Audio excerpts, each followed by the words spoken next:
How do you pick a property manager? And what kind of questions do you ask? Well, I think the first thing you should do is probably ask for referrals. Ask other investors who they're using and how they like them.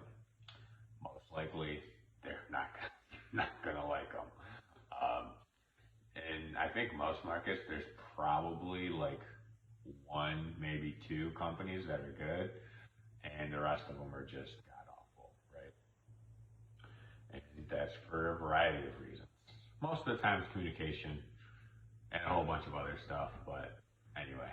So once you do find that property manager that you want to, let's say, interview, you want to ask them about their structure, like their fee structure, right? So like, how much do they charge to run a place up? How much does it cost? Is there different scenarios, right? Do they charge you every time they pick up the phone for a place, right? What do they charge for turns if they're managing turns, right?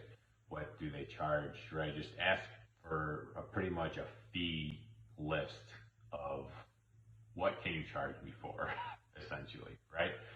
And then other than, right, your typical 8, 10, whatever flat fee that whatever company charges, right?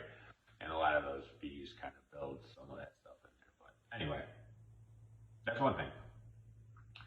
The other thing you want to ask is how they handle maintenance, right? So is it in-house? Like they have people with their little vans that go around and fix stuff? Or do they have like some preferred vendors? Or do you have to bring your own, right? If you bring your own, then it's like, what's the point? But hey, you'll be surprised.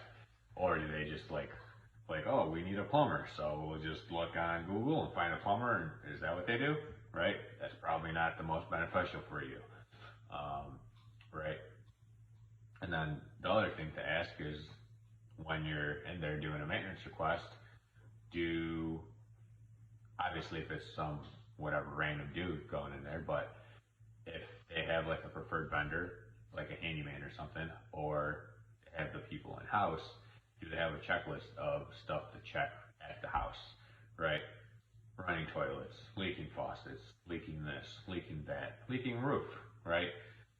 Broken windows, who knows, right? Just a list of stuff that every time a person, not just that works for them, but like a maintenance person or someone like that goes over there, they look at and see to make sure that, your investment's taken care of. Because sometimes, who knows, you live in like New York and your house property is in like California, right?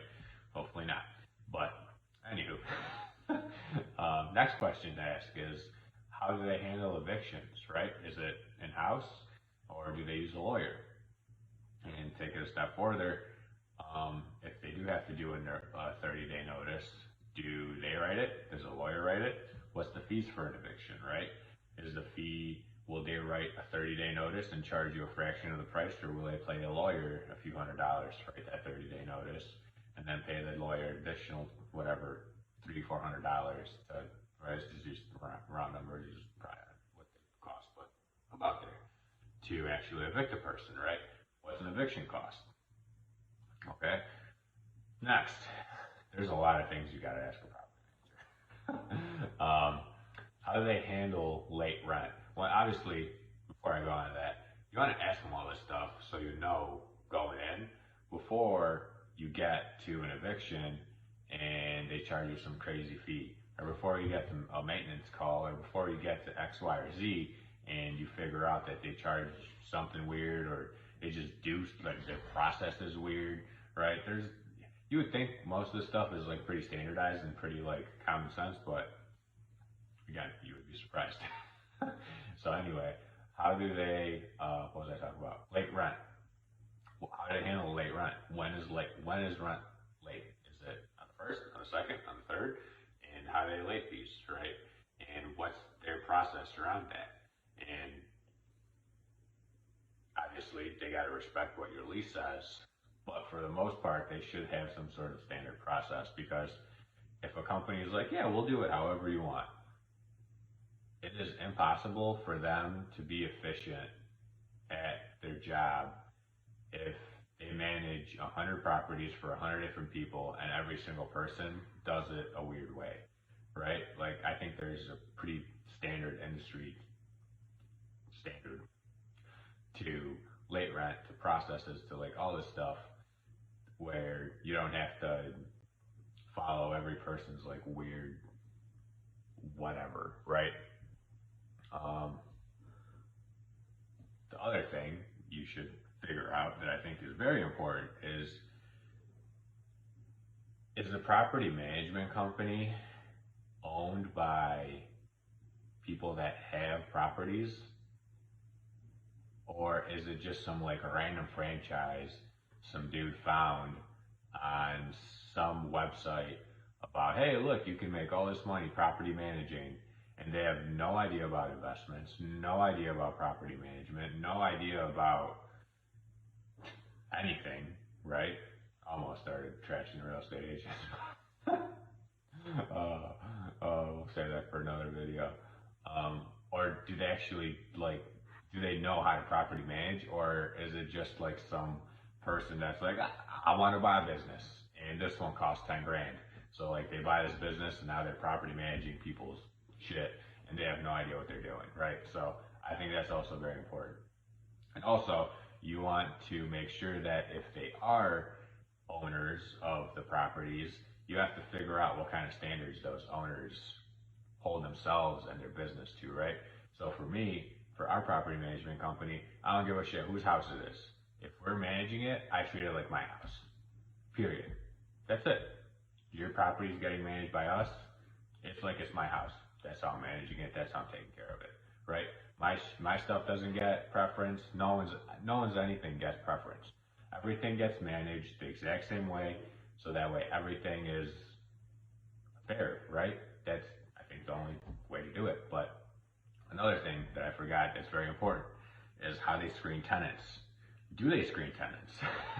And what are their standards, right? So do they actually run a background check, credit check, all that stuff? Do they do that stuff? Do you have to pay for those things?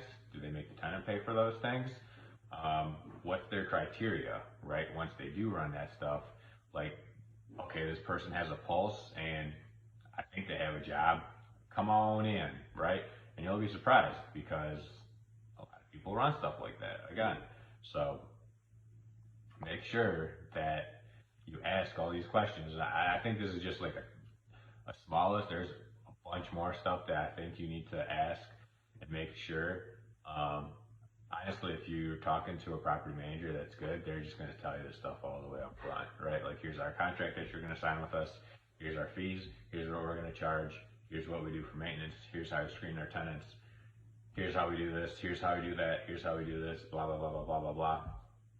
They should have some core values that their company stands for and everyone that works for that company stands for, right? So that is how, not really to pick a property manager, but some questions to ask a property manager and kind of try to vet them out and see if they're good, right, Lucy?